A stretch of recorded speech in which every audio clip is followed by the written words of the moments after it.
नमस्कार। कई बार आपने देखा होगा कि लिखा होता है बैंकों के नाम पर शेड्यूल्ड कॉमर्शियल बैंक या शेड्यूल्ड कोऑपरेटिव बैंक। शेड्यूल्ड शब्द लिखा होता है। और अगर आप कभी पढ़ रहे होगे तो आपके पढ़ने में ये भी आया होगा कि सेकंड शेड्यूल ऑफ आरबीआई। और कई बार ये होता है कि scheduled bank, non scheduled bank. तो एक कॉमन क्वेश्चन यहाँ पर अराइज होता है कि शेड्यूल्ड बैंक क्या है और सेकेंड शेड्यूल ऑफ आरबीआई क्या चीज़ है। तो इस वीडियो के अंदर हम ये कवर करने वाले हैं कि सेकेंड शेड्यूल ऑफ आरबीआई क्या है, शेड्यूल्ड बैंक और नॉन शेड्यूल्ड बैंक के बीच में क्या अंतर है, क्या डिफरेंस है। और मान लो कि अगर ऐसा लिखा होता है कि सेकेंड शेड्यूल ऑफ आरबीआई, तो और कितने हैं, फर्स्ट शेड्यूल क्या कहता है, थर्ड शेड्यूल भी है क्या, और कितने शेड्यूल हैं। तो हम ये भी कवर करने वाले हैं कि कितने शेड्यूल हैं। बने रहिए हमारे साथ और देखते रहिए वीडियो को। चलिए शुरू करते हैं।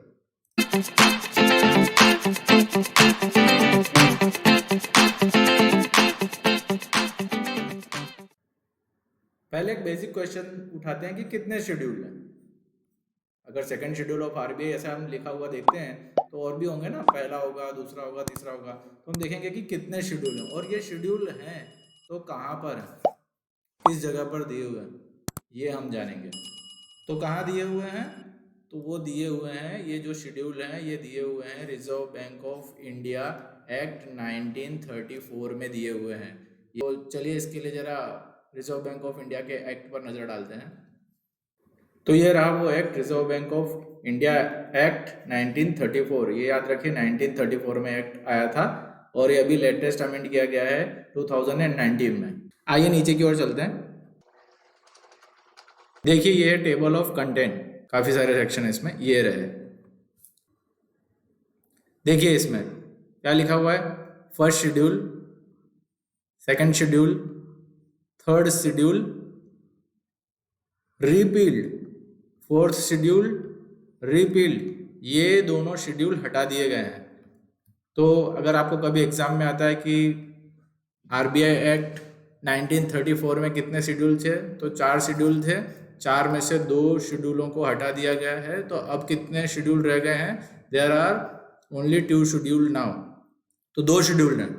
कितने शेड्यूल हैं, तो आंसर आ गया हमारा कि पहले 4 शेड्यूल थे और अब कितने रह गए हैं, 2 शेड्यूल रह गए हैं। फिर आपको एक क्वेश्चन अराइज होगा कि भाई पहले शेड्यूल में क्या है और दूसरे शेड्यूल में क्या है, ये भी एक क्वेश्चन है। तो एक तो बट ऑब्वियस सी बात हो गई कि what is there in first schedule, तो पहले शेड्यूल में क्या है उसे भी हमें देखना पड़ेगा। तो आइए उसी एक्ट में फिर से एक बार देख लेते हैं। तो हम लोग इंडेक्स में थे, इंडेक्स में ये रहा फर्स्ट शेड्यूल। क्या लिखा हुआ है, area served by various local board. तो इसके अंदर क्या दिया होता है कि जो एरिया सर्व किया जाता है लोकल बोर्ड के थ्रू, उसके बारे में जानकारी दी जाती है। आइए नीचे चलते हैं और देखते हैं कि फर्स्ट शेड्यूल में है क्या चीज। ये रहा आपका फर्स्ट शेड्यूल, जिसके अंदर लिखा गया है area served by various local board, और ये है वेस्टर्न, ईस्टर्न, नॉर्दर्न, साउदर्न। अब अगर आप इस पे ध्यान देंगे तो यहाँ पर लिखा हुआ है सी सेक्शन 9, ये रहा लिखा हुआ है सी सेक्शन 9। तो चलिए सेक्शन 9 देख लेते हैं। रहा सेक्शन 9, और सेक्शन 9 में क्या दिया गया है, local board, their constitution and functions. कहने का मतलब सेक्शन 9 के अंदर उनके कॉन्स्टिट्यूशंस दिए गए हैं, उनके फंक्शंस दिए गए हैं और लोकल बोर्ड के बारे में दिए गए हैं, और उसकी लिस्ट आपको नीचे दी गई है शेड्यूल 1 में।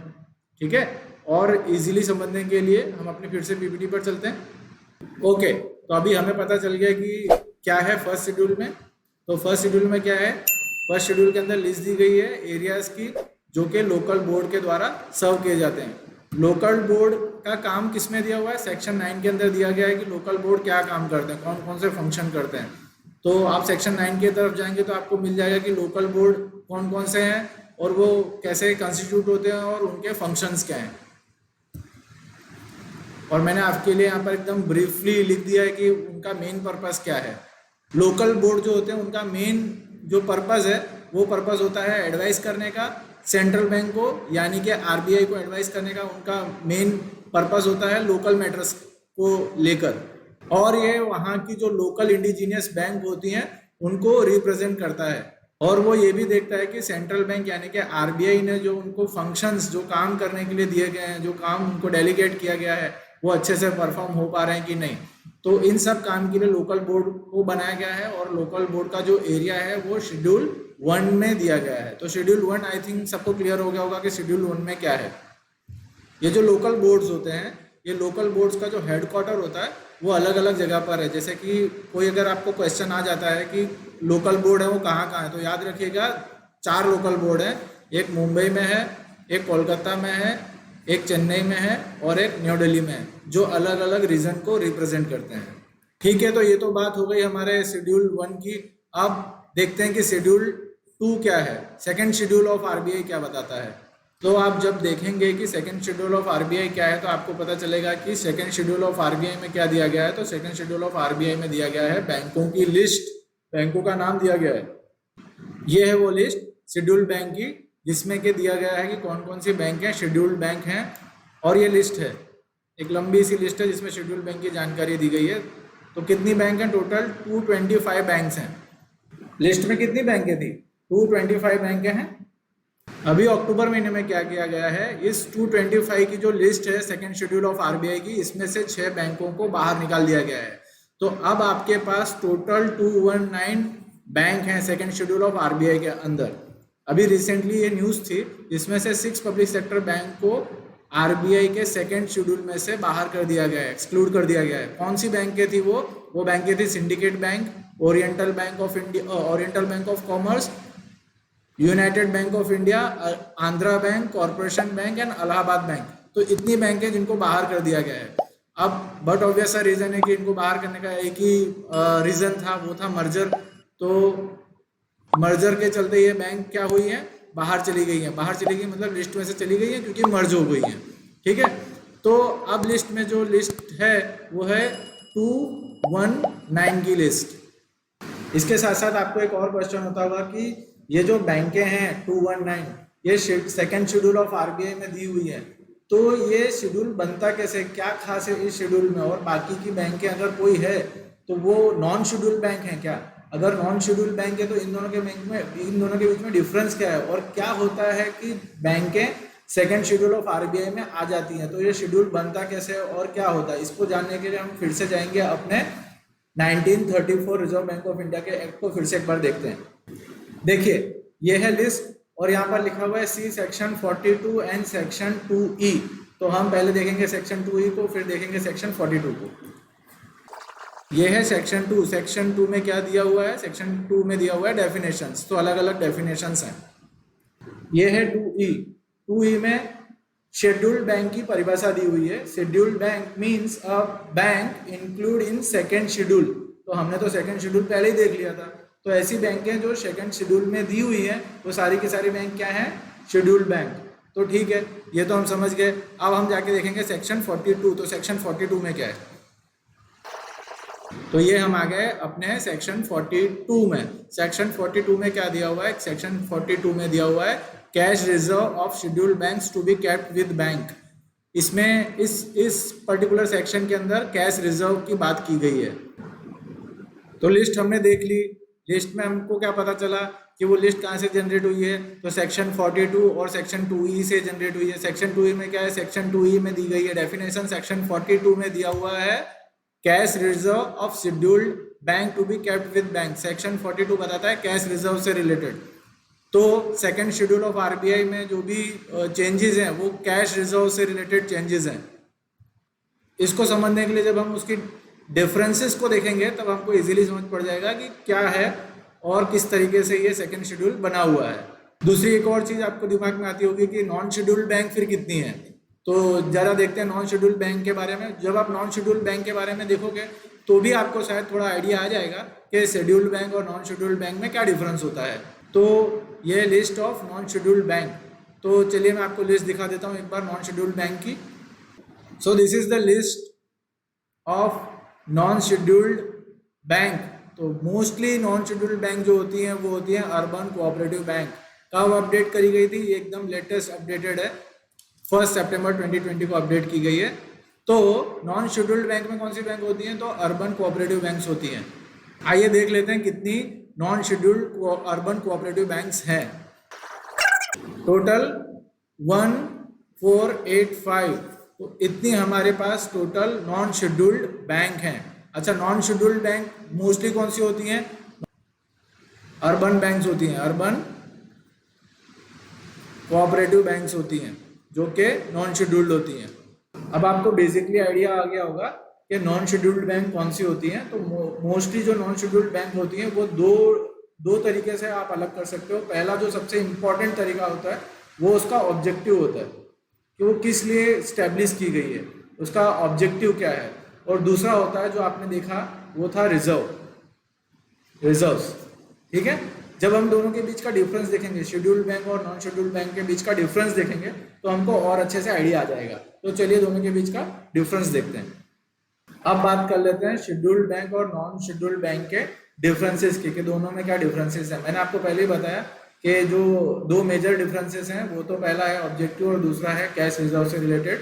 तो ऑब्जेक्टिव की बात करें तो कोई भी शेड्यूल्ड बैंक, फॉर एग्जांपल कोई कॉमर्शियल बैंक है, से फॉर बैंक ऑफ बड़ौदा, तो ऐसी कोई भी बैंक होती है वो बेसिकली काम कर रही होती है अपने जो डिपॉजिटर, उनके जो डिपॉजिटर होते हैं उनके हित की रक्षा के लिए। They care for interest of their depositor, वो अपने डिपॉजिटरों के लिए काम कर रही होती है, फाइनेंशियल इंक्लूजन के लिए काम कर रही होती हैं, वो बैंकिंग हैबिट इंप्रूव करने के लिए काम कर रही होती हैं, अच्छे से फाइनेंशियल सर्विसेज अच्छे से रन करें उसके लिए काम कर रही होती हैं। तो उनका एक ब्रॉड ऑब्जेक्टिव होता है। जबकि अगर आप बात करोगे नॉन शेड्यूल्ड बैंक की, तो दे सर्व देयर ओन ऑब्जेक्टिव, ये खुद के ऑब्जेक्टिव के लिए काम कर रही होती हैं। अब आपको पता हो कि जो नॉन शेड्यूल्ड बैंक होती हैं, फॉर एग्जांपल कोई नॉन शेड्यूल्ड बैंक है तो वो या तो अपने मेंबर्स के लिए काम कर रही होती है, जो उनके डिपॉजिटर्स होते हैं उनके लिए काम कर रही होती है, या पर्टिकुलर कोई एरिया के लिए काम कर रही होती है जो जियोग्राफिकल एरिया रिप्रेजेंट कर रहा होता है, या तो किसी पर्टिकुलर ट्रेड के लिए काम कर रही होती है। तो ये इनके खुद के एक नैरो ऑब्जेक्टिव्स होते हैं, उनके लिए काम कर रही होती है। और साथ ही में ये दोनों आरबीआई के रूल्स फॉलो करते हैं। बट नॉन शेड्यूल्ड बैंक को आरबीआई के सारे रूल्स, मतलब जो reserve bank of India act 1934 है उसके सारे रूल्स एप्लीकेबल नहीं होते। एक बात मैं और बता दूंगा कि सारी कोऑपरेटिव बैंक्स नॉन शेड्यूल्ड नहीं होती, लगभग सारी कोऑपरेटिव बैंक्स अब शेड्यूल्ड बैंक ही हैं। जस्ट अर्बन कोऑपरेटिव बैंक्स हैं वो काफ़ी सारी अभी भी नॉन शेड्यूल्ड बैंक हैं।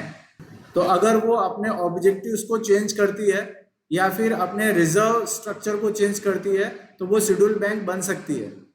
दूसरा जो डिफरेंस है वो कैश रिजर्व से रिलेटेड है। आपको पता होगा, जो भी बैंकिंग में इंटरेस्टेड रहते हैं उनको पता होगा कि दो टाइप के रिजर्व होते हैं, एक सीआरआर और एक एसएलआर होता है। जिसमें से अगर आप बात करो सीआरआर की, तो सीआरआर क्या होता है? ये कैश रिजर्व रेशियो है जो नेशनलाइज बैंक, जो शेड्यूल्ड बैंक आरबीआई के पास रखती है। मतलब ये ऐसा रिजर्व है जो कि कैश में मेंटेन होता है और वो आरबीआई के पास कैश में मेंटेन होता है और वो आरबीआई के पास रखा जाता है।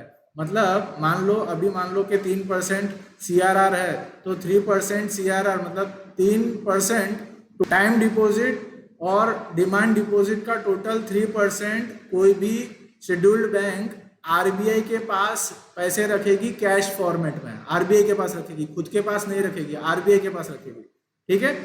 एसएलआर खाली वो स्टैट्यूटरी लिक्विडिटी रिजर्व वो खुद के पास रख सकती है। बट नॉन शेड्यूल्ड बैंक में ये कहानी नहीं है। नॉन शेड्यूल्ड बैंक भी कैश रिजर्व मेंटेन करती है, मतलब ये भी सीआरआर मेंटेन करती है।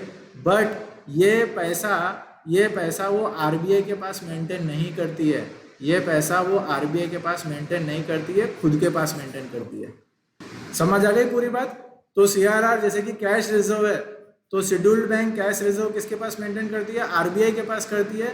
जबकि non scheduled bank cash reserve उसके पास मेंटेन करती है, तो खुद के पास मेंटेन करती है, आरबीआई के पास जाके नहीं रखती है। और दूसरी बात क्या होती है, अगर आप बात करें लोन फ्रॉम आरबीआई, आरबीआई के पास से लोन लेने की बात करें, तो शेड्यूल्ड बैंक को रेगुलर बेसिस पर रेगुलर बैंकिंग चलाने के लिए, डे टू डे बैंकिंग चलाने के लिए आरबीआई के पास से वो लोग लोन ले सकते हैं, पैसे बोरो कर सकते हैं। जबकि नॉन शेड्यूल्ड बैंक ये काम नहीं कर सकती, सिर्फ इमरजेंसी के टाइम पर ही आरबीआई उसको लोन ग्रांट करेगा। और लास्ट में जो डिफरेंस है वो है क्लियरिंग हाउस से रिलेटेड। शेड्यूल्ड बैंक जो है वो क्लियरिंग हाउस की मेंबर हो सकती है, जबकि non scheduled bank clearing house का मेंबर नहीं हो सकता। तो ये कुछ इंपॉर्टेंट डिफरेंसेस थे शेड्यूल्ड बैंक और नॉन शेड्यूल्ड बैंक का। फिर से मैं एक बार समझा देता हूँ। इसका जो ऑब्जेक्टिव होता है शेड्यूल्ड बैंक का वो ब्रॉड होता है, नॉन शेड्यूल्ड बैंक का नैरो ऑब्जेक्टिव होता है। ये खुद के उसके पर्सनल ऑब्जेक्टिव्स होते हैं बैंक के, वो खुद के ऑब्जेक्टिव्स को सर्व करती है, जबकि लगभग ये नेशनल जो ऑब्जेक्टिव्स होते हैं उसको सर्व करती है। कैश रिजर्व जो शेड्यूल्ड बैंक होती है वो आरबीआई के पास रखती है, जबकि non scheduled bank cash reserve खुद के पास रखती है।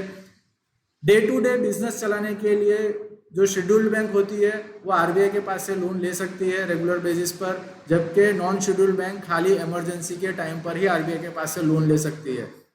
शेड्यूल्ड बैंक क्लियरिंग हाउस की मेंबर होती है, हो सकती है, और non scheduled bank clearing house की मेंबर नहीं हो सकती। तो ये कुछ डिफरेंसेस होते हैं शेड्यूल्ड बैंक और नॉन शेड्यूल्ड बैंक के बीच में। कॉम्पिटिटिव एग्जाम्स के लिहाज से काफ़ी इंपॉर्टेंट है इस चीज़ को समझना। तो जो भी कॉम्पिटिटिव एग्जाम की तैयारी करते हैं उसे ये वीडियो फॉरवर्ड कीजिए। वीडियो देखने के लिए थैंक यू।